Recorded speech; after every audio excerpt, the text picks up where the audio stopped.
Hello everyone, कैसे हो सभी। उम्मीद है अच्छे होंगे।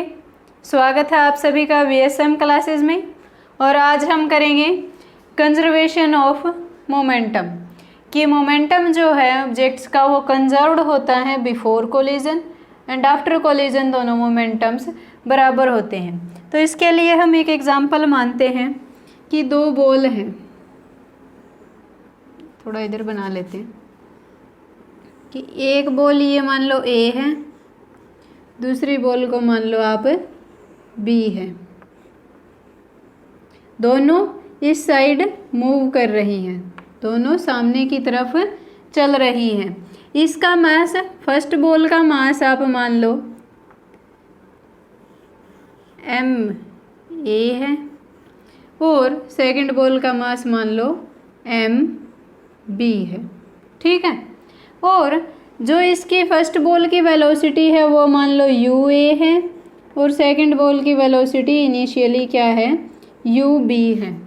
अब दोनों इस साइड जा रही हैं, तो अगर यू ए वेलोसिटी जो है अगर ज़्यादा हो इसकी वेलोसिटी से तो क्या होगी, दोनों आपस में टकरा जाएगी। ये पीछे से आकर इसमें टक्कर मारेगी। ठीक है। तो अगर इसकी वेलोसिटी, तो हम मान लेते हैं कि यू ए जो है पीछे वाली बॉल जो है उसकी वेलोसिटी क्या है, ग्रेटर देन है जो सामने वाली बॉल है उसकी वेलोसिटी से, तभी तो कोलिजन होगी, तभी तो हम आगे पढ़ेंगे। तो इसकी वेलोसिटी अगर ज़्यादा है तो ये इसके अंदर टकरा जाएगी, यानी कि थोड़ी दूर आगे चलने के बाद क्या होगा, ये दोनों बॉल्स कुछ इस तरीके से होंगी। ठीक है। मान लो किसी टी टाइम बाद ही आपस में टकरा गई और ये इस तरीके से इनके अंदर भिड़ंत हो गई, कोलिजन हो गई, और ये अभी भी चलते हुए भी सामने की तरफ ही रही है। और अब ऐसे तो है नहीं, ये जुड़ी जुड़ी ऐसे चलती रहेंगी। इनमें क्या होगा, फिर बाद में ये दोनों सेपरेट हो जाएंगी, इस तरीके से दोबारा से चलने लग जाएगी, यानी कि एक बार इनकी कोलिजन हो गई, टक्कर लग गई। बाद में भी ये क्या करेंगी, इस साइड मूव कर रही है। ये हमारी बॉल ए है, ये क्या है, बी है। मास तो इसका पहले एम ए था और इसका क्या था, एम बी, तो मास तो वही रहने वाला है, मास में कोई चेंज नहीं होगा। लेकिन वेलोसिटी जो है कोलिजन के बाद वेलोसिटी इनकी चेंज हो जाएगी। इसकी वेलोसिटी को मान लो कि ये वी ए हो गई और इसकी वेलोसिटी वी बी हो गई। तो अब जब ये आपस में टकराई हैं कोलिजन के टाइम पे, जब दो ऑब्जेक्ट्स आपस में टकरा रहे हैं तो क्या होगा, न्यूटन्स थर्ड लॉ के अकॉर्डिंग दोनों एक दूसरे पर फोर्स लगाएंगे। फोर्स एफ ए लगाएगी एफ बी पे, F A B, force on B due to A, B के ऊपर फोर्स ए की वजह से सामने की तरफ लगेगा, तो उतना ही फोर्स बी वाली बॉल जो है वो पीछे की तरफ लगाएगी, किस पे, ए पे। तो एफ बी ए, फोर्स ए पे लगेगा बी की वजह से, उसकी डायरेक्शन क्या होगी, उसकी अपोजिट होगी। लेकिन हमें पता है Newton's third law of motion के अकॉर्डिंग जब दो ऑब्जेक्ट्स टकराते हैं तो every action and reaction are equal and opposite, जो एक्शन और रिएक्शन होगी वो इक्वल और अपोजिट होंगी। तो F A B, A force लगाएगी बी बॉल पे इस साइड, उस डायरेक्शन में, और जो एफ बी बॉल है वो ए पे फोर्स लगाएगी इस डायरेक्शन में, एफ बी ए, और दोनों क्या होंगे, बराबर फोर्स होंगे। डायरेक्शन दोनों के अपोजिट होंगे लेकिन फोर्स क्या होंगे, बराबर होंगे। और इन दोनों पे आपस में फोर्स लगने की वजह से ये सेपरेट हो जाएंगी। और ये फिर दोबारा जब इनकी वेलोसिटी देखी तो हमने देखा कि फर्स्ट वाली की वेलोसिटी वी ए है और सेकंड वाली की वी बी। तो अब देखते हैं कि जो फोर्स लगा, फोर्स हम किस तरीके से निकालते हैं, मास इनटू एक्सेलरेशन। हम न्यूटन से सेकंड लॉ ऑफ मोशन से पढ़ चुके हैं, फोर्स क्या होता है, मास इनटू एक्सेलरेशन। तो पहले चलिए एफ ए बी निकाल लेते हैं, एफ ए बी, यानी कि फोर्स ऑन बी, बी पे जो फोर्स लग रहा है ए की वजह से। ठीक है। तो ए की वजह से ए उस पर कितना फोर्स लगाएगी, अब ए में देखो कितनी वेलोसिटी, मास तो एम में ही रहेगा ए का, और एक्सेलरेशन क्या होती है, change in velocity per unit time. तो पहले उसकी वेलोसिटी थी यू ए, बाद में उसकी वेलोसिटी हो गई va। तो चेंज इन वेलोसिटी क्या हुआ, va final minus ua that is initial. और कितने टाइम में ये चेंज हुआ, ये चेंज हुआ t टाइम में। ठीक है, तो इसी तरीके से एफ बी ए, अगर आप फोर्स निकालोगे कि ए पे बी की वजह से, तो वो कितना हो जाएगा, बी बॉल का मास कितना है एम बी। अगर एक्सेलरेशन इसकी निकालें तो क्या होगा, change in velocity per unit time. पहले इसकी वेलोसिटी क्या थी यू बी, बाद में चेंज होकर बी की वेलोसिटी क्या हो गई वी बी। तो क्या हुआ V B minus V A, sorry V B minus U B, और डिवाइडेड बाई चेंज कितने टाइम में हुआ, टी टाइम में। और Newton's third law of motion के अकॉर्डिंग हमें पता है कि जो दोनों फोर्सेस हैं वो इक्वल होंगे और अपोजिट होंगे। यानी कि किस तरीके से लिखेंगे, अब हम इनको, पूरा बोर्ड ही फिल कर दिया, अच्छे से नहीं लिखा, एम ए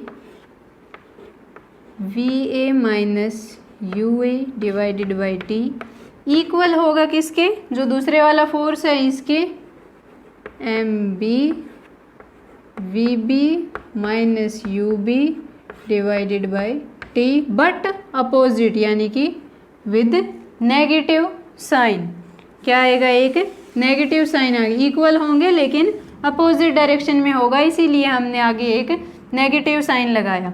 अब यहाँ पे देखिए आप t यहाँ पे है और t उसके डिवाइड में, तो दोनों t से t क्या हो जाएंगे, कैंसिल। ठीक है, t से t कैंसिल हो गया तो हमारे पास ये टर्म्स बच गई।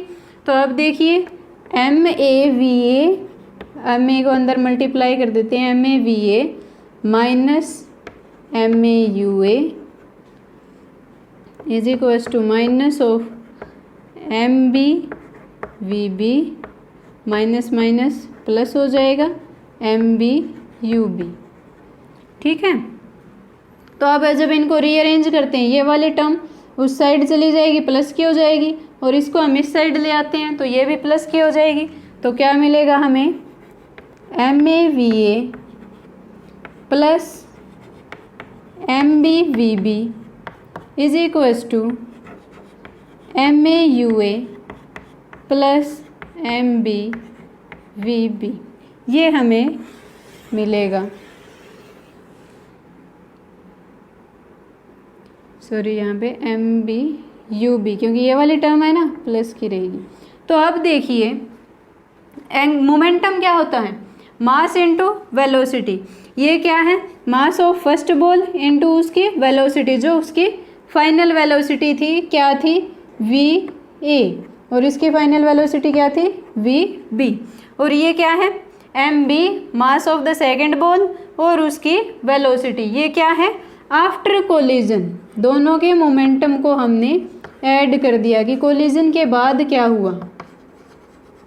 ठीक है, और उससे पहले बिफोर कोलिजन उनके वेलोसिटी क्या थी यू ए और यू बी, तो उनके मोमेंटम क्या हो गए एम ए यू ए, यानी कि mass into velocity plus M B V B, second ball के लिए मास इनटू वेलोसिटी। दोनों बॉल के कोलिजन से पहले के मोमेंटम का ऐड किया और उनके कोलिजन के बाद के मोमेंटम को जब ऐड किया तो दोनों क्या आ रहे हैं, दोनों बराबर आ रहे हैं। तो यहाँ से हम क्या कह सकते हैं कि मोमेंटम जो होता है एक कोलिजन में हमेशा कंजर्व्ड होता है। बिफोर कोलिजन जो ऑब्जेक्ट्स का मोमेंटम होगा वही मोमेंटम उनका होगा आफ्टर कोलिजन, जब तक कोई एक्सटर्नल अनबैलेंस्ड फोर्स उन पे अप्लाई नहीं हो रहा।